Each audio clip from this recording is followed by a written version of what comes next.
नमस्कार दोस्तों, राजेश निषाद, समाजवादी पार्टी।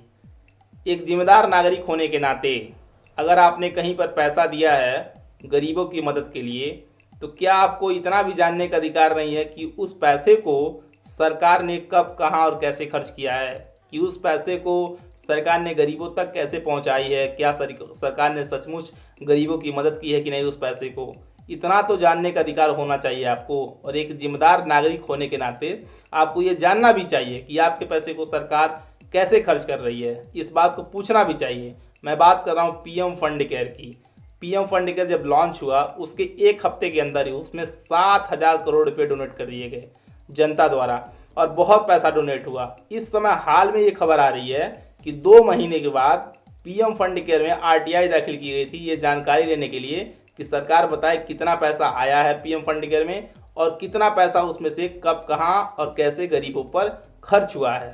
सरकार ने सूचना देने से मना कर दिया और एक सुप्रीम कोर्ट का जजमेंट का हवाला लिया और कहा इस जजमेंट के थ्रू हम आपको ये सूचना नहीं दे सकते कि पीएम फंड केयर के पैसे को गरीबों पर कब, कहां और कैसे खर्च किया गया है। सोचिए दोस्तों, आपकी जेब को कितनी समझदारी से काटा जा रहा है। कोरोना से लड़ने के लिए पैसा दिया आपने, आप ही को जानने का अधिकार नहीं है कि आपके पैसे को सरकार गरीबों पर कैसे खर्च कर रही है।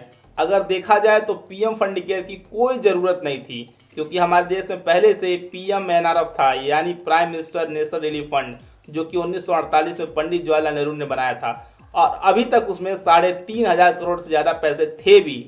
इसकी कोई ज़रूरत नहीं थी, फिर भी पीएम फंड केयर को लॉन्च किया गया। और इसके जो चेयरपर्सन है वो प्रधानमंत्री जी हैं, गृह मंत्री जी हैं, वित्त मंत्री हैं और रक्षा मंत्री हैं। सारे के सारे लोग बीजेपी से ही जुड़े हुए हैं। कोई भी इंसान विपक्ष का नहीं है, कि अगर कोई इंसान विपक्ष का होता तो इसमें पारदर्शिता होती है, क्योंकि वो सवाल करता बार बार कितना पैसा आया है, इतना पैसा खर्च हुआ है। लेकिन ये लोग आपस के ही हैं, कितना पैसा आया, कितना खर्च हुआ, कोई हिसाब किताब नहीं है। दोस्तों, मैं पूछना चाहता हूँ कि आखिर सरकार को दिक्कत क्या है बताने में। अगर सरकार छोटा सा गरीबों की मदद करती है तो 5 साल तक ढिंडोरा पीटते हैं, पेपर में छपता है, उनके पीछे लघु चैनल दिन भर वही दिखाते रहते हैं। तो इतनी बड़ी आपने मदद की है गरीबों की, तो आपको बताने में दिक्कत क्या है। पीएम फंड केयर के पैसे को सार्वजनिक कर दीजिए, सबको पता चल जाएगा कि आपने कितना मदद किया है इस देश के गरीबों का। लेकिन आप क्यों नहीं कर रहे हैं? आप तो सूचना देने से डर रहे हैं, सूचना भी नहीं दे रहे हैं कि इस पैसे को कहाँ खर्च किया जा रहा है। सरकार सूचना देने से डर रही है। इस बात को समझिए दोस्तों कि आपके पैसे को कहाँ कहाँ खर्च किया जाएगा और कैसे आपकी जेब को काटा गया है। इस बात को समझिए और सवाल करिए सरकार से। मेरा ऐसा मानना है दोस्तों कि इस देश की जनता को लूटने का एक नया तरीका निकाला गया है। अभी हो सकता है आने वाले समय में हम कई राज्य में सरकार में हलचल देखें।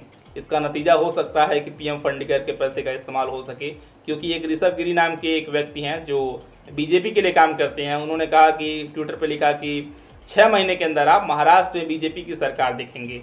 तो ध्रुव राठी नाम के एक यूट्यूबर हैं, उन्होंने बहुत अच्छा जवाब दिया। उन्होंने कहा बिल्कुल, जो पीएम फंड केयर का पैसा आखिर उसका यूज कहाँ पर होगा। तो देखिए इस पीएम फंड केयर के पैसे को कहाँ यूज होता है, और सरकार तो बताएगी नहीं, सरकार ने बताने से भी मना कर दिया है। और ये जिम्मेदारी हमारी है और आपकी है कि हम सरकार से सवाल करें।